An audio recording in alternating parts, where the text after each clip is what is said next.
আসসালামু আলাইকুম। এইচএসসি পরীক্ষা 2024 নিয়ে বিরাট একটা দুঃসংবাদ রয়েছে। তবে এখানে সবার জন্য দুঃসংবাদ না, কারো জন্য সুসংবাদও বলা চলে। এখানে সুসংবাদ হোক আর দুঃসংবাদ হোক, যে সংবাদটা আছে সেটাই এই ভিডিওতে আমি একদম স্পষ্টভাবে জানিয়ে দিব। আমরা বিভিন্ন সময় বিভিন্ন ধরনের নিউজ পেয়েছি, উপদেষ্টারা বিভিন্ন ধরনের তথ্য দিয়েছেন, আমরাও বিভিন্ন ধরনের তথ্য দিয়েছি তোমাদেরকে। সকল তথ্য শেষ করে সর্বশেষে যেটা হচ্ছে আন্তঃশিক্ষা সমন্বয়ক বোর্ড থেকে যে তথ্যটা দিয়েছেন বা যে নোটিশটা প্রকাশ করেছেন, এই নোটিশের মধ্যে তারা স্পষ্টভাবে যদিও না বলে থাকে এসএসসি পরীক্ষাটা আসলে কি করবেন, তবে আকার ইঙ্গিতে একটা জিনিস তারা একদম স্পষ্ট করে দিয়েছেন যে আসলে এসএসসি পরীক্ষাটাতে তারা কি করতে চাচ্ছেন, কিভাবে নেওয়া হচ্ছে এসএসসি পরীক্ষা, সে বিষয়টা আমরা এই ভিডিওতে একদম স্পষ্ট করে দিব। যাই হোক, সম্পূর্ণ ভিডিওটি একটু মনোযোগ দিয়ে দেখবা, শিক্ষামূলক সকল আপডেটগুলো, সঠিক আপডেটগুলো পাওয়ার জন্য আমাদের চ্যানেলটাকে একটু সাবস্ক্রাইব করে রাখবা এবং কি সঠিক ইনফরমেশন প্লাস হচ্ছে সঠিক গাইডনেস পাওয়ার জন্য আমাদের চ্যানেলটার সাথে একটু যুক্ত থাকার জন্য রিকোয়েস্ট করব।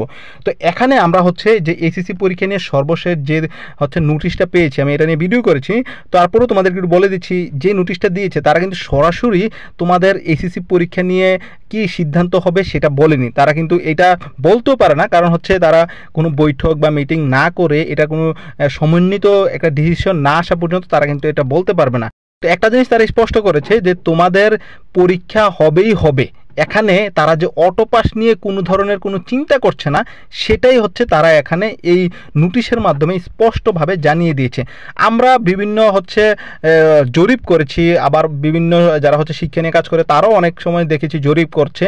তো এই জরিপে আমি যে জিনিসটা খেয়াল করলাম যে অটো পাসের এবং কি হচ্ছে পরীক্ষা চাওয়ার প্রার্থী মোটামুটি 50-50 ধরা চলে। তো এই জন্যই এখানে 50% শিক্ষার্থীদের জন্য রয়েছে সুসংবাদ এবং 50% শিক্ষার্থীদের জন্য রয়েছে দুঃসংবাদ। আমি তোমাদেরকে একটু ক্লিয়ার করতে চাই, এখানে একটা জিনিস দেখাতে চাই, সেটা হলো দেখো, এখানে এইচএসসি পরীক্ষা নিয়ে সর্বশেষ যে জরুরি বিজ্ঞপ্তিটা আন্তঃশিক্ষা সমন্বয়ক বোর্ড থেকে প্রকাশ করা হয়েছে, এখানে দেখো তারা কিভাবে এই কথাটা বলেছে। জাতীয় শিক্ষাক্রম ও পাঠ্যপুস্তক বোর্ড কর্তৃক প্রকাশিত 2024 সালের এইচএসসি ও সমান পরীক্ষা সিলেবাস এবং মানবন্টন অনুযায়ী পরীক্ষা অনুষ্ঠিত হবে। এইচএসসি ও সমান পরীক্ষা 2024 স্থগিত হওয়া সময়সূচি অতি শীঘ্রই ঢাকা শিক্ষা বোর্ডের ওয়েবসাইটে প্রকাশ করা হবে।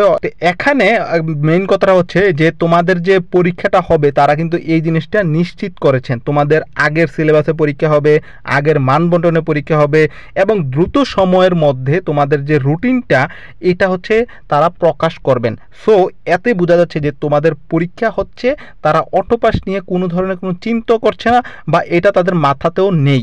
তো এটাই আমি বলবো, যারা হচ্ছে অটো পাস করতেছো, প্রায় অর্ধেক শিক্ষার্থী আমি যদি বলি, তোমরা একটু সজাগ হয়ে পড়াশোনাটার দিকে মনোযোগ দাও। কারণ অটো পাস করো আর হচ্ছে পরীক্ষা হোক, যেটাই করুক, তো তোমাদেরকে কিন্তু বিশ্ববিদ্যালয় ভর্তি পরীক্ষা, মেডিকেল ভর্তি পরীক্ষা, ইঞ্জিনিয়ারিং ভর্তি পরীক্ষাগুলো দিতে হবে। সেক্ষেত্রে তোমাদের পড়াশোনাটা অবশ্যই করতে হবে। যারা করবা না তাদের জন্য আলাদা হিসাব, কিন্তু বেশিরভাগ শিক্ষার্থীদের জন্য এই জিনিসটা জরুরি। যারা হচ্ছে অটো পাস চিন্তা করছো তাদের জন্য বড় একটা দুঃসংবাদ এটা। তোমরা জাস্ট পড়াশোনার দিকে এখন থেকেই, যদি না করে থাকো এখন থেকেই ফিরে আসো। তো এই ছিল এই ভিডিওতে। সঠিক আপডেটগুলো পাওয়ার জন্য এবং কি সঠিক গাইডনেস পাওয়ার জন্য, সঠিক নিউজগুলো পাওয়ার জন্য আমাদের চ্যানেলটার সাথে একটু সাবস্ক্রাইব করে সাথেই থাকবা।